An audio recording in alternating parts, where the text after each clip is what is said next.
Welcome back. Now, US-listed tech company ASP Isotopes plans a secondary listing on the JSE later this year. This while the bourse has seen a spat of exits by technology companies in recent years. The company currently has 3 plants in Pretoria, and with a market cap of about 8 billion rand, it can be compared to the likes of Altron and Lasaka Technologies. Paul Mann, CEO of ASP Isotopes, joins us with the rationale behind the plan for a local listing. Paul, thanks so much for your time this afternoon. Before we get into the rationale behind the JSE listing, just take us through what ASP actually does. Yeah, thanks for inviting me to speak. So, we have, we enrich isotopes, and isotopes are a very special form of chemical that have certain properties that are required for certain industries. So, for example, to make faster semiconductors to allow artificial intelligence, quantum computing, the world would require a lot of silicon-28. We built a silicon-28 plant in Pretoria, and that's just started commercial production a few weeks ago. We're starting to ship commercial product in a few weeks' time. There's a new type of cancer drug called a beta-emitting radiotherapy. Novartis has a drug called Pluvicto, and they require ytterbium-176 to make it. We built a ytterbium-176 plant also in Pretoria. And if you look at the Novartis clinical trial, 5% of patients died because they couldn't make the drug. That's how desperately short supply these materials are. And so we've built 3 plants in South Africa to supply world with materials they need for next generation technologies. So a locally based business that has quite a few international customers, and you've also have that listing in the US. What was the rationale behind listing in the US before here at home? Yeah, so we're a US incorporated company. We're incorporated in Delaware. Most of our investors are based in the United States. So the obvious place for us to list was NASDAQ at first. But our investors may be based in the US, but of our 153 employees, 149 are based in South Africa. And the heartbeat of this company is in South Africa. And so we owe it to our South African friends and our population to list in South Africa. And about 2-3 years later, you are now deciding to list in South Africa. Walk us through that and when that will take place, because I know in the presser it just says later in the year. Yeah, I can't give you an exact date. It depends upon regulatory processes and what have you, but hopefully as soon as possible. I'd like to think over the South African winter we can list on Johannesburg Stock Exchange. So maybe that's July, August, September kind of time frame. But again, it depends very much upon regulatory processes and the JSE and lawyers, auditors, accountants, etc. But as soon as possible. So just a regulatory process, I guess, on your side. Take me through how much the group is looking to raise from this listing. We actually aren't looking to raise. I mean, we're very well capitalized already. Okay.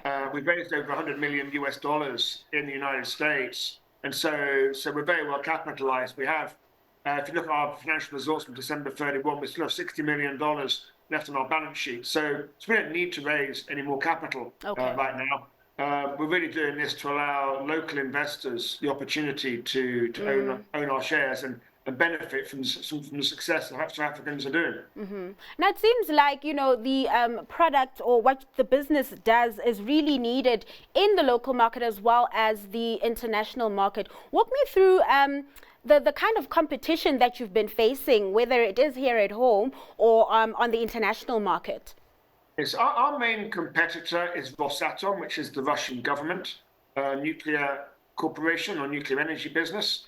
And they produce about 85% of the world's stable isotopes that we're looking to produce, the type of stuff we're looking to produce. And obviously, there's a lot of geopolitical pull to find an alternative supplier right now and certainly diversify the supply chain of these critical materials. So that's our main competitor. And as I say, it's a lot of interest in helping us helping the world diversify away from that. And Paul, talk to me about the timing of the listing. I mean, we are in an environment where equity markets are under pressure. Yes, here at home, the JSE has proven to be resilient, but I guess when you are looking at the macro picture and you're looking at how US equities are performing, you're looking at how European, Asian, as well as local markets are performing, some would say this is perhaps not the right time to enter the market. Yeah, listen, I've been investing in equities for 25 years. I used to manage money in New York. There's never a perfect time. Yeah. Equity markets go up, they go down, they go through cycles. One thing you can't predict is how the cycle is going to change and work out. But we feel our business is robust. We have strong order book from customers, and we've got a lot of growth ahead of us. And so we'll use those properties to attract local investors who want to invest in us. And talk to me about that potential growth, and I guess also the scale plans that ASP has. Yeah, so listen, what the world really desperately needs is a new supplier of nuclear fuel. 65% of the world's nuclear fuel comes from Russia and China, and the West is desperately looking for a new supplier of nuclear fuel. So we've signed an MOU with Nexa, the South African Nuclear Energy Corporation, to try and build a nuclear fuel plant at Pelindaba. And South Africa used to be a leader in these processes, and so the world is desperately looking for a new supplier. We've signed the term sheet with TerraPower. That's one of Bill Gates' companies, and TerraPower are going to help hopefully invest in this plant in South Africa. We're going to invest billions of dollars down here in South Africa, create thousands of jobs, mobilize an entire new supply chain.